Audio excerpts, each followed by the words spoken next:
नमस्कार दोस्तों, कैसे हैं आप सब। आई होप सभी अच्छे होंगे। एक बार फिर से स्वागत है आपका हमारे यूट्यूब चैनल एजुकेशन स्टडी और junior office assistant IT series की एक और नई वीडियो के साथ। फ्रेंड्स, वीडियो को जरा भी स्किप ना करें, क्योंकि ये वाली video junior office assistant IT post का 939 की प्रेपरेशन के लिए काफ़ी हेल्पफुल हो सकती है। और फ्रेंड्स, वीडियो अच्छी लगे तो प्लीज़ उसे लाइक, शेयर और साथ में चैनल को भी जरूर सब्सक्राइब कर दें। तो चलिए फ्रेंड्स, शुरू करते हैं जो आई पोस्ट का 939 की preparation. Which of the following is not a valid type for a table field in MS Access 2013? MS Access 2013 में टेबल फील्ड के लिए निम्न में से कौन सा वैध प्रकार नहीं है। ऑप्शन दिए गए हैं, तो इनमें से देखिए ईमेल, ऑप्शन नंबर ए हमारा यहाँ पर राइट आंसर होगा। Email is not a valid type for a table field in MS Access 2013। Next question, two type of table views in MS Access are dash and design view. MS Access में table view के दो प्रकार हैं, dash और design view. तो एक जो type है वो है डिज़ाइन व्यू और दूसरा जो टाइप्स है वो है डेटा शीट व्यू। इसमें से देखिए सी वाला हमारा राइट आंसर होगा, data sheet view. Next question, how will you find the data field beginning with the letters A and B by using find and replace dialog box in the data sheet view of a table in MS Access। MS Access में table के data sheet view में dialog box find and replace का प्रयोग करके अक्षर ए और B से शुरू होने वाले डेटा फील्ड को आप कैसे प्राप्त करेंगे। तो अक्षर ए और बी से शुरू होने वाले डेटा फील्ड को प्राप्त करेंगे AV star. Option number D यहाँ पर देखिए ये राइट आंसर होगा। Next question, which of the following field types in MS Access table is read only. निम्न में से कौन सा MS Access टेबल का रीड ओनली फील्ड टाइप है। तो फ्रेंड्स, जो चार ऑप्शन दिए गए हैं इसमें कैलकुलेटेड, ऑप्शन नंबर डी देखिए ये राइट आंसर होगा। Next question, what is full form of ODBC। ODBC का पूर्ण रूप क्या है। तो ऑप्शन दिए गए हैं फ्रेंड्स, तो इसमें ODBC का देखो, इसकी फुल फॉर्म होती है ओपन डेटाबेस कनेक्टिविटी। क्या होगी, open database connectivity. Option number A यहाँ पर इसका राइट आंसर होगा। Next question, a dash key consist of one और more attributes of a table that is a primary key of some other table in a database. Dash key में एक table के एक या अधिक गुण शामिल हैं जो डेटाबेस में कुछ अन्य टेबल में प्राइमरी की है। तो वो वाली की है फॉरेन की। ऑप्शन नंबर ए देखिए यहाँ पर राइट आंसर होगा। Next question, what is the decimal number represented by. ये बाइनरी नंबर दिया गया है, number in binary number system. तो इस बाइनरी नंबर का जो डेसिमल नंबर होगा वो क्या निकलेगा। देखिए बेस नंबर 2 दिया गया है इसमें, तो ये एक बाइनरी नंबर है। बाइनरी नंबर का बेस होता है 2, ऑक्टल नंबर का बेस होता है 8, डेसिमल नंबर का बेस होता है 10 और हेक्साडेसिमल नंबर का बेस होता है 16। तो बहुत ही आसान क्वेश्चन है, किस प्रकार को से इस क्वेश्चन को हम सॉल्व करेंगे चलिए देखते हैं। तो ये है फ्रेंड्स क्वेश्चन नंबर 92। ये बाइनरी नंबर दिया गया है और इसको हम डेसिमल में कन्वर्ट करेंगे। तो इसके लिए आपको एक छोटा सा सीक्वेंस याद रखना पड़ेगा। सिंपल तरीका है, जल्दी से इसको आप कर सकेंगे। देखिए पहले तो 1 2 4 8 16 32 64 ये वाला जो सीक्वेंस बना हुआ है 2 के टेबल का, देखिए 1 1 2 jar 2 2 2 jar 4 4 2 jar 8 8 2 jar 16 16 2 jar 32 32 2 jar 64 और 64 2 जार 128। ये वाला आपने सीक्वेंस जो याद रखना है। और इसके नीचे जो बाइनरी नंबर दिया गया है ये आपने लिखना है। देखिए यहाँ से स्टार्ट करना है राइट हैंड साइड से। देखिए पहले देखिए 0 है, उसके 1 0 1 0 1 0 1। ठीक है, अगर बाइनरी नंबर इससे भी बड़ा हो तो आगे फिर से 2 का टेबल हम पढ़ लेंगे 128 को। तो अब क्या करना है कि देखिए जिस भी नंबर के नीचे 1 है उसको हम लिखते चलेंगे और प्लस करते चलेंगे। तो देखिए 128 के नीचे 1 है तो 128 हमने ये लिख लिए, प्लस उसके बाद देखिए 64 के नीचे 0 तो उसको नहीं लिखेंगे, काट देंगे इसको। आगे 32 के नीचे 1 है तो 32 भी हमने लिख लिए, प्लस आगे देखिए 16 के नीचे 0 है तो इसको भी नहीं लेंगे, इसको भी क्रॉस। आगे देखिए 8 के नीचे 1 है तो 8 को भी हम ले लेंगे। उसके बाद 4 के नीचे 0 इसको भी क्रॉस, ये भी नहीं लेंगे। उसके बाद 2 के नीचे भी 1 है तो 2 को भी हमने ले लिया। और आगे 1 के नीचे 0 तो इसको भी हम क्रॉस कर देंगे, इसको भी नहीं लेंगे। फिर ये देखिए ये नंबर हमारे पास आ गए, ये जो हमने ऊपर टेबल वाले लिखे थे ना, तो इन सभी को प्लस करके हमारा डेसिमल नंबर जो हमें मिल जाएगा। तो इन सभी को प्लस करके 170 आंसर आएगा। तो ऑप्शन नंबर सी यहाँ पर हमारा राइट आंसर होगा 170। तो देखिए इसमें सी वाला ऑप्शन 170 इस क्वेश्चन का सही आंसर होगा, ऑप्शन सी। नेक्स्ट क्वेश्चन देखिए, but will be the representation of -25 in second complements form. Second complements के रूप में -25 का निरूपण क्या होगा।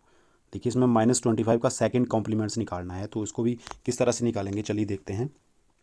तो फ्रेंड्स ये है question number 93, what will be the representation of -25 in second complements form. तो सबसे पहले -25 को हम बाइनरी नंबर में कन्वर्ट करेंगे। बाइनरी नंबर में कन्वर्ट करने के दो मेथड हैं। एक मेथड तो ये जो मैंने हमने ऊपर डिस्कस किया था पिछले क्वेश्चन में, ये जो कोड लिखे गए हैं 1 2 4 8 और 16, ये लिख देंगे हम 1, 2, 4, 8 और 16। देखिए 16 के आगे 32 नहीं लिखेंगे क्योंकि हमने 25 को ही कन्वर्ट करना है बाइनरी नंबर में, तो हम 16 तक ही लिखेंगे। तो 16 के नीचे भी हम 1 लिख देंगे और 16 में कितने ऐड और हम करेंगे कि 25 हमें मिल जाए। देखिए 16 में हम 9 ऐड करेंगे तभी 25 बनते हैं। तो देखिए 16 में 9 ऐड करेंगे, एक 8 और ये 1 9। तो अब जिनके भी नीचे हमने ऐड किया है तो उनके नीचे हम 1 लगाएंगे और बाकी के नीचे 0 0 लगा देंगे, तो ये हमारा बाइनरी नंबर मिल जाएगा। तो देखिए एक तो 16 तक हमने टेबल लिखा था, इसके नीचे भी 1, 8 के नीचे भी 1 लगा दिया क्योंकि ये हमने ऐड किया, और आगे हमने 1 को भी ऐड किया है तो 1 के नीचे भी 1 लगा दिया, बाकी के नीचे ये 0 लगा दिया। तो ये हमारा बाइनरी नंबर निकल आया। एक मेथड तो ये है। दूसरा मेथड देखिए ये सिंपल सा, 25 को हम 2 से डिवाइड करते चलेंगे बाइनरी नंबर निकालने के लिए। 2 से इसलिए डिवाइड करेंगे क्योंकि बाइनरी का बेस जो होता है वो होता है 2। तो 2 से डिवाइड करिए, देखिए 2 12 जार 24, रिमाइंडर बच गया 1। अब 2 से हम 12 को डिवाइड करेंगे, 2 6 जार 12, रिमाइंडर 0। 2 से फिर 6 को डिवाइड करेंगे, 2 3 जार 6, रिमाइंडर यहाँ भी 0। और 2 से फिर 3 को डिवाइड करेंगे, 2 1 जार 2, इसमें रिमाइंडर 1 बच गया। तो अब हम इनको लिखेंगे यहाँ नीचे से ऊपर की तरफ को। देखिए एक 1, देखिए 1 1 0 0 1, 1 1 0 0 1, ये हमारा बाइनरी नंबर आ गया। 25 का बाइनरी नंबर 1 1 0 0 1। अब उसके बाद आगे क्या करेंगे, देखिए आंसर में, देखिए जो आंसर ऑप्शन दिए गए हैं उनमें से 8 डिजिट दी गई हैं। आंसर में 8 डिजिट दी गई हैं, हमारे पास कितनी डिजिट है, केवल 5 डिजिट है। तो 5 डिजिट को हम 8 डिजिट बनाने के लिए क्या करेंगे कि एक और 3 0 हम इसमें और ऐड कर देंगे लेफ्ट साइड में, राइट साइड में नहीं करेंगे, लेफ्ट साइड में करेंगे। देखिए तो ये हमारा 25 का ये बाइनरी नंबर बन गया 8 डिजिट का। अब सबसे पहले इसका हम फर्स्ट कॉम्प्लीमेंट निकालेंगे। फर्स्ट कॉम्प्लीमेंट निकालना बहुत ही आसान है, हम इनका डिजिट का उल्टा कर देते हैं, 0 का 1 और 1 का 0। इस प्रकार से ये फर्स्ट कॉम्प्लीमेंट्स निकल आता है। तो इस जो बाइनरी नंबर का जो फर्स्ट कॉम्प्लीमेंट्स निकला, देखिए 1 का यहाँ 0 कर दिया, उसका 0 का 1, इस 0 का भी 1, इस 1 का 0, इस 1 का भी 0, और बाकी इन तीनों ही 0 का 1 1 हो गया। ये निकल गया हमारा फर्स्ट कॉम्प्लीमेंट्स। सेकंड कॉम्प्लीमेंट्स निकालने के लिए इसमें हम 1 जो है वो प्लस कर देंगे। देखिए 0 और 1 को प्लस किया तो 1, आगे वैसी की सारी डिजिट जो है वो 1 1 0 0 1 1 1, ये सारी की सारी नीचे उतर आएंगी। अगर मान लीजिए कि यहाँ पर इस प्रकार से होता, सेकंड कॉम्प्लीमेंट्स निकालना होता, तो 1 और 1 को जब हम प्लस करेंगे तो 10 वैल्यू निकलती है बाइनरी नंबर में। तो 10 की यहाँ 0 आएगी और कैरी ऊपर चला जाएगा। तो यहाँ देखिए इसका 1 का 1 नीचे उतर आएगा और 0 1 1, तो इसका ये सेकंड कॉम्प्लीमेंट्स बन गया। तो आंसर में हम देखेंगे कौन सा ऑप्शन हमारा सही है। तो ये वाला ऑप्शन जो है ऑप्शन बी में दिया गया है, तो ऑप्शन बी इस क्वेश्चन का राइट आंसर होगा, 111 0 0 1 1 1। तो इस क्वेश्चन का राइट आंसर होगा ऑप्शन नंबर बी। देखिए next question, which data structure is also known as first in first out. कौन सा डेटा संरचना फर्स्ट इन फर्स्ट आउट से भी जानी जाती है। ऑप्शन दिए गए हैं स्टैक, ट्री, क्यू या एरे। तो इसमें से क्यू जो है ये स्ट्रक्चर जो है ये फर्स्ट इन फर्स्ट आउट से भी जानी जाती है। ऑप्शन नंबर सी यहाँ पर देखिए राइट आंसर होगा Q. Next question, consider the following data in an Excel sheet but will be the value return by Excel formula. ये एक्सेल फार्मूला लगाया गया है तो इसके द्वारा क्या मान प्राप्त होगा इसका, ये शीट भी दी गई है। तो इसका जो मान प्राप्त होगा वो होगा ऑप्शन नंबर डी 8। डी यहाँ पर हमारा राइट आंसर होगा इसमें। नेक्स्ट क्वेश्चन, और dash is a powerful tool in Excel to calculate, summarise and analyse data to find out pattern and trends. Dash Excel में गणना, संक्षेपण और पैटर्न तथा ट्रेंड्स ज्ञात करने के लिए डेटा विश्लेषण करने वाला एक महत्वपूर्ण टूल है। तो वो वाला टूल है pivot table. Option number A ये हमारा राइट आंसर होगा। नेक्स्ट क्वेश्चन देखिए, in an Excel sheet the cell A2 contains a data value of 10 December 2021, then what will be the value return by the formula. तो A2 में, cell A2 में ये दिया गया है 10 दिसंबर 2021 और ये फार्मूला लगाया गया है टेक्स्ट A2 DDDD। तो इसका जो क्या वैल्यू प्राप्त होगी इसकी, तो इसकी वैल्यू प्राप्त होगी फ्राइडे। ऑप्शन नंबर बी देखिए ये हमारा राइट आंसर होगा, क्योंकि ये वाला फार्मूला जो है इसमें 10 दिसंबर 2021 को कौन सा डे है वो डे ही निकालना है। तो डी दिया गया है इधर, तो डे ही हमारा यहाँ निकालना है। तो इधर दिसंबर तो होगा नहीं क्योंकि ये तो मंथ नेम है, डे इसमें केवल फ्राइडे है, तो फ्राइडे इधर राइट आंसर होगा। अगर मंथ पूछा होता तो यहाँ पर MM होता। Next question, the cell A1 in a certain MS Excel sheet contains the value but will be value returned by formula ceiling A1, 5।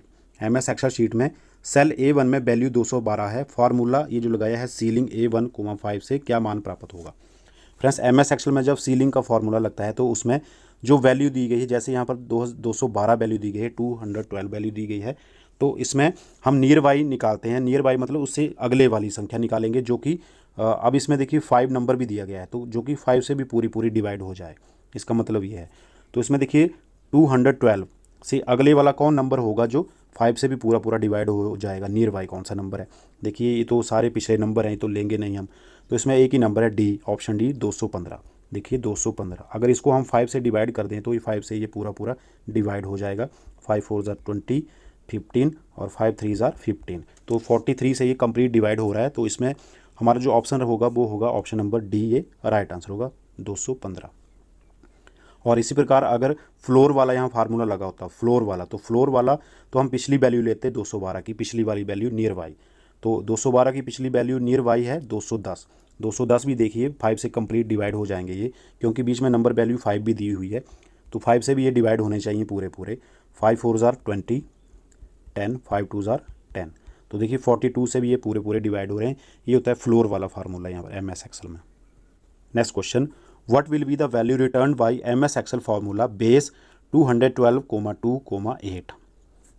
तो MS एक्सेल फार्मूला बेस 212,2,8 से क्या मान प्राप्त होगा। तो ये MS एक्सेल में ये फार्मूला लगाया गया है बेस 212, उसमें 212 का बाइनरी नंबर निकालना है और जिसकी डिजिट कितनी होनी चाहिए, 8 डिजिट होनी चाहिए। ऑप्शन नंबर इस साथ में दिया गया है देखिए 8, तो ये 8 डिजिट होनी चाहिए। 212 का बाइनरी नंबर क्या होगा, तो 212 का बाइनरी नंबर निकालेंगे हम, किस प्रकार से निकालेंगे, देखिए इस प्रकार से ये दिया गया है क्वेश्चन, बेस 212,2,8, यानी कि 212 का बाइनरी नंबर निकालेंगे हम।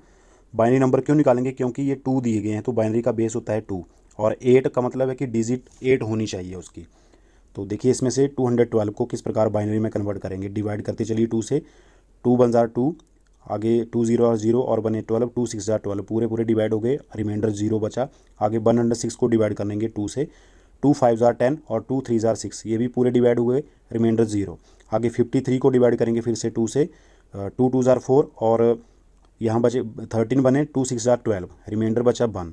आगे 26 को फिर 2 से डिवाइड करेंगे, 2 1 ज़ार 2 और 2 3 ज़ार 6, ये भी पूरे डिवाइड हो गए, रिमाइंडर यहाँ भी 0। आगे 13 को डिवाइड करेंगे 2 6 ज़ार 12, रिमाइंडर यहाँ 1 बच गया। आगे 6 को डिवाइड करेंगे 2 से, 2 3 ज़ार 6, रिमाइंडर यहाँ 0 बचा। आगे फिर 2 से डिवाइड करेंगे हम 3 को, 2 1 ज़ार 2, रिमाइंडर यहाँ पर 1। तो जब तक 1 ना आए तब तक डिवाइड करते रहते हैं और इनको लिखेंगे इस प्रकार से नीचे से ऊपर को।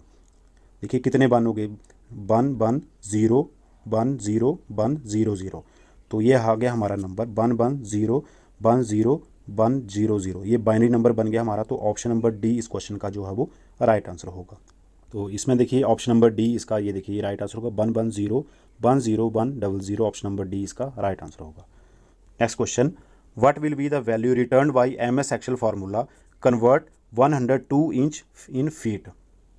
यहाँ पर 102 है, ये दिया गया है 102 हिंदी में। तो MS Excel formula convert 102 inch feet से क्या मान प्राप्त होगा, यानी कि 102 इंच दिए गए हैं, इनको कन्वर्ट करना है हमने फीट में। तो किस प्रकार से किया जाएगा, ये भी आसान क्वेश्चन, चलिए देखते हैं। ये है क्वेश्चन नंबर 100, देखिए कन्वर्ट 102 इंच FT, यानी कि फीट में ये कन्वर्ट करना है 102 को हमने। तो देखिए 1 फीट में 12 इंचेस होते हैं, कितने इंचेस होते हैं, 12 इंचेस होते हैं। तो 102 इंचेस में कितने फीट हुए, तो इसको डिवाइड कर दीजिए सिंपल, 102 को 12 से डिवाइड कर दीजिए। 12 8 ज़ार 96, माइनस करके आगे हमारा 6, आगे डेसिमल लगा देंगे, पॉइंट लगेगा तो यहाँ 0 आ जाएगी और बन गया 16। तो 12 5 ज़ार 60, तो पूरे पूरे डिवाइड हो गए। ऑप्शन देखिए आंसर इसमें 8.5 आ गया, ऑप्शन नंबर सी देखिए 8.5 इस क्वेश्चन का राइट आंसर होगा। Next question, consider the following data in Excel sheet snow marks 16 219 38 42 540 और 624, but will be the value return by Excel formula median B2:B7। Excel sheet में निम्न डेटा का विचारण कीजिए। ये स्नो मार्क ये डेटा दिया गया है और इसमें हमने एक्सेल का फार्मूला लगाना है मीडियन का फार्मूला, और ये सेल एड्रेस दिया गया है B2:B7, इससे क्या मान प्राप्त होगा। तो मीडियन कैसे निकाला जाता है, ये देखिए, ये भी क्वेश्चन आसान है, ज़्यादा मुश्किल नहीं, किस प्रकार से मीडियन निकाला जाता है। ये है क्वेश्चन नंबर 101, देखिए स्नो मार्क्स 16 219 38 42 540 624, ये नंबर्स दिए गए हैं। तो इनका हमने मीडियन निकालना है, किस प्रकार निकालेंगे। सबसे पहले क्या करेंगे कि इन नंबर्स को हम असेंडिंग ऑर्डर में अरेंज कर लेंगे। तो असेंडिंग ऑर्डर में अरेंज करेंगे, देखिए सबसे पहले छोटा आएगा 16, उसके बाद 38, उसके बाद 42, उसके बाद 219, उसके बाद 540 और लास्ट में 624। ये अरेंज हो गए हमारे असेंडिंग ऑर्डर में ये। तो अब क्या करेंगे कि इनको काउंट करेंगे कि कितनी नंबर्स बने, 1 2 3 4 5 6, टोटल नंबर है 6, और 6 जो है वो इवन नंबर है, ठीक है। 6 एक इवन नंबर है और टोटल नंबर है 6। 6 को हम रिप्रेजेंट करते हैं एन के रूप में। 6 को हम जितने भी नंबर्स होते हैं उनको जब हम काउंट करते हैं तो उनको एन से रिप्रेजेंट करते हैं। देखिए जब हम नंबर्स को काउंट करते हैं अगर वे इवन नंबर हों तो इसके लिए ये वाला फार्मूला जो हमें लगाना पड़ेगा, n/2 प्लस n/2 प्लस 1/2, इसका /2 होगा। तो देखिए n क्या है, n है 6 मतलब टोटल नंबर्स, तो 6/2 प्लस n/2 इधर, तो फिर 6/2 प्लस 1। अब इसको काट देंगे हम, 2 3 जार 6, 3 से कटे, ये भी 3 से कट गए, तो यहाँ तो 3 आए और इधर 3 और प्लस 1 ये बन गए 4, 3 + 4/2। अब देखेंगे 3 के ऊपर कौन सी वैल्यू, नंबर 3 पर कौन सी वैल्यू है, नंबर 4 के ऊपर कौन सी वैल्यू है। ये देखिए नंबर 3 के ऊपर 1 2 3, नंबर 3 के ऊपर है 42 और नंबर 4 के ऊपर वैल्यू है 219। तो इन वैल्यू को हम पुट कर देंगे नीचे। देखिए 42 + 219/2, इसको प्लस करके हमारे पास आ गया 261/2। अब इसको हम डिवाइड कर देंगे, पॉइंट में आंसर निकलेगा। देखिए तो इसको डिवाइड करने के पश्चात हमारा आंसर आ रहा है 13.5। तो ये मीडियन हमारा निकल गया। तो ऑप्शन नंबर ए इसमें हमारा राइट आंसर होगा 13.5। अब देखिए आगे, अगर मान लीजिए कि ये जो नंबर दिए गए हैं ये ऑड नंबर में, इसमें से देखिए 624 को हमने हटा दिया। अब हमारे पास सिर्फ 5 नंबर बचे हैं, 1 2 3 4 5, और 5 जो है ये ऑड नंबर हैं। तो अगर ऑड नंबर हो तो उनका मीडियन किस प्रकार निकाला जाता है, सबसे पहले इनको अरेंज तो करना पड़ेगा, असेंडिंग ऑर्डर में ही इनको अरेंज करना पड़ेगा। असेंडिंग ऑर्डर में अरेंज करने के बाद उसका जो फार्मूला है ऑड नंबर का मीडियन निकालने का, ये वाला फार्मूला लगाना पड़ेगा, n+1/2। n क्या है, टोटल नंबर, टोटल नंबर है 5 + 1/2 प्लस करके आ गया 6/2। इनको डिवाइड कर देंगे, 2 3 जार 6, 3 आ गया। अब हम देखेंगे 3 के ऊपर कौन सा नंबर है। यहाँ पर देखिए 3 के ऊपर है नंबर 42, तो अगर 5 नंबर होंगे यहाँ तक तो इसका जो मीडियन आएगा वो होगा 42। तो इस प्रकार इस क्वेश्चन का जो सही ऑप्शन है ऑप्शन नंबर ए 13.5, इसका मीडियन आ गया। ऑप्शन नंबर ए यहाँ पर राइट आंसर होगा। Next question, in MS Excel a dash is a sequence of recorded keystrokes and mouse events that can be replayed as many times as one want। MS Excel में dash एक recorded की stroke और mouse events की sequence है जो कोई जितनी बार चाहता हो रिप्ले कर सकता है। तो ऑप्शन में देखिए इसमें ऑप्शन नंबर बी मैक्रो हमारा राइट आंसर होगा, बी वाला। Next question, which of the following is not a valid cell address in MS Excel। ये सेल एड्रेस दिए गए हैं तो इसमें से कौन सा एक वैध सेल एड्रेस नहीं है। तो ऑप्शन नंबर ए वाला देखिए A:41, ये वाला एक वैध सेल एड्रेस नहीं है, वैलिड सेल एड्रेस नहीं है। ऑप्शन ए यहाँ पर ये राइट आंसर होगा, बाकी तीनों ही ये वैलिड सेल एड्रेस हैं। Next question, how many cells are there in the cell range A10:D30 in MS Excel। MS Excel में A10:D13 सेल रेंज में कितने सेल होते हैं। तो इसमें सेल होते हैं 80। ऑप्शन नंबर ए यहाँ पर राइट आंसर होगा। Next question, the concept of dash was developed by J.M. Jacquard in 18th century to control textile looms. 18वीं शताब्दी में डैश की अवधारणा को विकसित करने वाले J.M. जैकवार्ड थे जिसने टेक्सटाइल लूम का नियंत्रण किया। तो J.M. जैकवार्ड ने 18वीं शताब्दी में डेवलप किया था punch card. Option number C यहाँ पर राइट आंसर होगा, punch card. Next question, 4th generation computers used micro processor which were designed using the dash technology. चौथी जनरेशन कंप्यूटर में माइक्रो प्रोसेसर का उपयोग किया जाता था जिनके डिज़ाइन में डैश तकनीकी का उपयोग किया जाता था। तो इसमें किया जाता था VLSI, very large scale integration. Option number B देखिए यहाँ पर राइट आंसर होगा। तो कई बार जनरेशन से क्वेश्चन पूछे जाते हैं कि जैसे कि फर्स्ट जनरेशन में कौन से डिवाइस का यूज़ किया जाता था। तो फर्स्ट जनरेशन में यूज़ किया जाता था वैक्यूम ट्यूब का। देखिए वैक्यूम ट्यूब यूज़ की जाती थी फर्स्ट जनरेशन में, और ट्रांजिस्टर जो है ये सेकेंड जनरेशन में, और थर्ड जनरेशन जो थी इसमें IC यानी कि इंटीग्रेटेड सर्किट, इंटीग्रेटेड IC का यूज़ किया जाता था थर्ड जनरेशन में, और फोर्थ जनरेशन में VLSI या micro processor. Next question, flops is a unit to measure the processing speed of computers, what is full form of flops. Computer के processing speed को मापने की यूनिट फ्लॉप्स है। Flops का पूरा रूप क्या है। तो फ्रेंड्स फ्लॉप्स की फुल फॉर्म है floating point operation per second. Option number A देखिए ये राइट आंसर होगा, floating point operation per second. Next question, B2B, B2C, G2C and C2C are the form of. ये जो दिए गए हैं नंबर्स ये किसकी फॉर्म्स हैं। तो ऑप्शन जो दिए गए हैं ये हैं फॉर्म्स ई कॉमर्स की। ऑप्शन नंबर सी यहाँ राइट आंसर होगा, e commerce. Next question, the dash sensor in mobile devices track the orientation when ever the device is rotated. Mobile डिवाइसों में डैश सेंसर अभिस्थापन ट्रैक करता है जब भी device rotate होता है। तो मोबाइल्स में जो रोटेट करने वाला डिवाइस होता है उसे बोलते हैं जायरोस्कोप। ऑप्शन नंबर बी यहाँ पर राइट आंसर होगा, gyroscope. Next question, Microsoft dash is a cloud storage service that let's you store and backup your files. Microsoft एक क्लाउड स्टोरेज सर्विस है जो आपको आपकी फाइल के बैकअप और स्टोर की सुविधा देता है। तो वो है Microsoft OneDrive. Option number D देखिए, ये राइट आंसर होगा, one drive.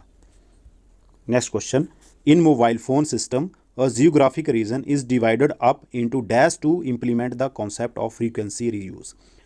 Mobile phone system में एक भौगोलिक क्षेत्र आवृत्ति पुनः उपयोग की अवधारणा को लागू करने के लिए डैश में बांटा होता है। तो इसको बांटा होता है सेल्स में। ऑप्शन नंबर सी यहाँ पर देखिए राइट आंसर होगा। Next question, what is full form of IoT। IoT का पूर्ण रूप क्या है? और फ्रेंड्स IoT की फुल फॉर्म होती है internet of things. Option number D देखिए, internet of things right answer होगा। तो इसी के साथ फ्रेंड्स आज की वीडियो बस यहीं तक। फ्रेंड्स वीडियो अच्छी लगी हो तो प्लीज़ उसे लाइक शेयर और साथ में चैनल को ज़रूर सब्सक्राइब कर दें ताकि इसी प्रकार का कंटेंट आपको आगे भी मिलता रहे। Thank you for watching patiently.